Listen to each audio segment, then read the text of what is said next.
நடிகை ஹன்சிகா காவி உடையில் புகைப்பிடிக்கும் காட்சி தொடர்பான புகார் மீது எடுக்க நடவடிக்கை குறித்து விளக்கம் தர காவல் ஆணையருக்கு உயர்நீதிமன்றம் உத்தரவிட்டுள்ளது.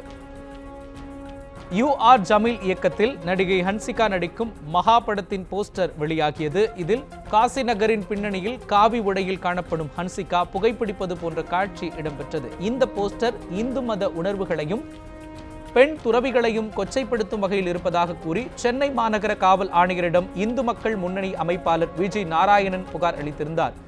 அதில் போஸ்டர் காட்சியை அமைத்த இயக்குனர் ஜமீல் மீதும் நடிகை ஹன்சிகா மீதும் உரிய நடவடிக்கை எடுக்க வேண்டும் என்று கூறியிருந்தார். ஒரு மாதத்திற்கு மேலாகியும் புகார் மீது எந்த நடவடிக்கையும் எடுக்காததால் உரிய நடவடிக்கை எடுக்க காவல் ஆணையருக்கு உத்தரவிடக் கோரி சென்னை உயர்நீதிமன்றத்தில் வழக்கு தொடர்ந்தார்.